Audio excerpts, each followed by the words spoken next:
Salut la famille, j'espère que vous allez bien. Gannaaw bi ñu leen nuyuwee jox la seen wàccuwaay tey ñoo fi ñëw nar a wax ci Ablaye Mbaye Pekh gannaaw kàddu yi nga xam ne nii yëkkati na ko ci cérémonie officielle bi amoon ci màggalu Kazu Rajab am ki fa représenté woon Ousmane Sonko mu ne lu tax ñuy tudd turu Ousmane Sonko waruñu ko fa woon tudd mel na ne màggalu baayam la wala màggalu ndeyam la ngeen baal ma ci kàddu yi mais avant ñoo dugg ci sujet bi. dañuy ñaan képp ki nga xam ne nii gan nga ci chaîne bi yaa ngi soog a seetaan suñu vidéo te abonné go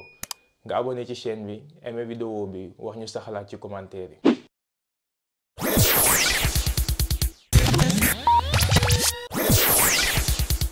président Ousmane Sonko wasalaam. nga war la bàyyi rek war a góor. gën a nga war la bàyyi rek war a góor. gën a nga war la bàyyi rek war a góor. gën a nga war la bàyyi rek war a góor. gannaaw bu nu sante sunu borom julli ci sayyiduna Muhammad sallallahu alayhi wa sallam ñu ngi. désolé pardon da ngay déglu wala nga génn man maa ko wax et je l'assume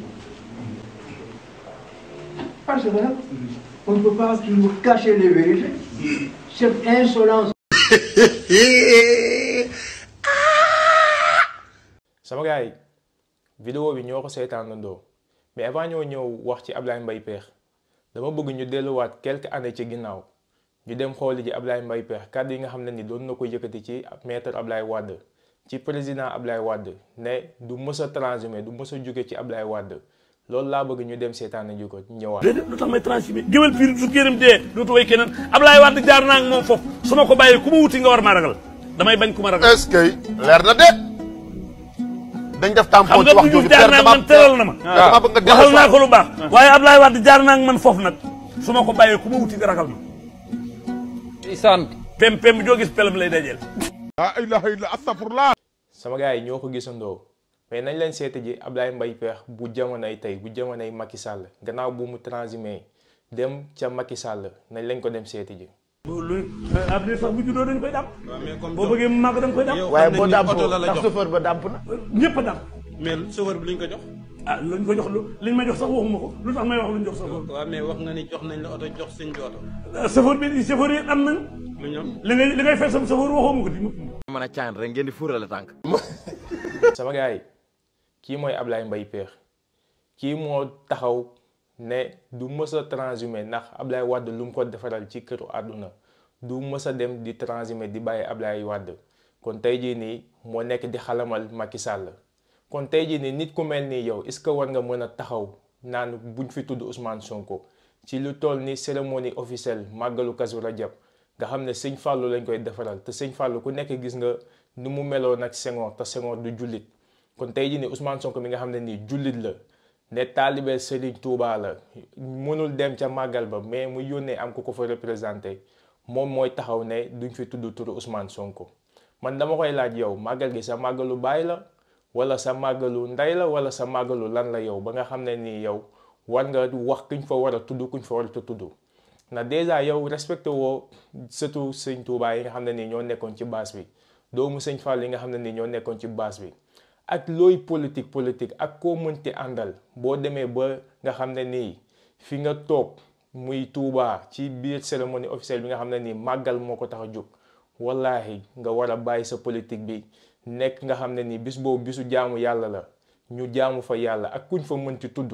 ñu tudd ko fa def cérémonie officielle bi ku nekk ñibbi boo demee sa kër nag wala nga dem ci plateau télévision yi mën nga wax kuñ fay tudd kuñ fa dul tudd man mënuma comprendre yow nit ki nga xam ne nii yow tagg sëñ Touba di waxal sëñ Touba jaar-jaaram di ànd ak doomam yi nga xam ne nii wala sëtam yi bu ñuy def tournée européen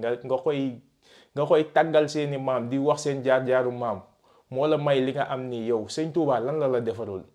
ak taalibe sëñ Touba yow lan lañ la defarul ba mu jaral la nga bëgg a dem jël loolu lépp tegee ko côté ndax lan pour xalamal ab président pour waxal président lu ko neex. war nga xoolaat sa bopp bu baax a baax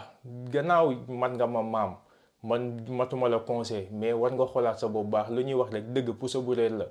mag dina ko for xale dina ko for kon donc tey jii nii jàpp naa ne dëgg bi xale yi ñoo ko for ndax ak Ousmane Sonko yow boo àndalut ak moom sax war nga mën a bàyyi ba dem sa kër wala nga dem ci plateau yi comme ni mu ko waxee woon nga fësal fa sa ñàkk ànd ak moom ndax tey jii nii dara waralul nga bañ Ousmane Sonko mooy lan say intérêt lañ menacé ndax tey jii nii ni nga transhumé ci Abdou Diouf dem ci Ablaye Wade jóge ci Ablaye Wade dem ci Macky Sall xam nga ne tey jii nii Ousmane Sonko bu yàlla dogalee mu doon président doo mën a dem ci moom ndax Ousmane Sonko seen joxu caaxaan yi moom nekku ci bu nekkee da ngay tàggal Ousmane Sonko ay maamam nga xalaat pour mun cee dund comme ni nga koy defee nii ci jamonoy Macky Sall xamal na ne yow doo dund bu yeboo nga dem wuti ji liggéey ndax tey jii nii ñun géwal dañ ci xamoon ñaari nit yu am problème géwal ju boole leen fu xotteeku mu yor pusaam ñaw di yëkkati ay kàddu yu baax di ko teg ci nit yi mais sa genre yi nii ak ñu mel ni Khadim Samb ñoo yàq réew bi nit yi nga xam ne nii moom seen intérêt personnel rek moo tax di jug moo tax ñuy yëkkati ay kàddu yu ñaaw di ko teg ci Ousmane Sonko te Ousmane Sonko defu leen waxu leen sama gars yi vidéo bi tey loolu la woon di leen jox dig daje ci beneen yoon ci beneen vidéo jërë ngeen jëf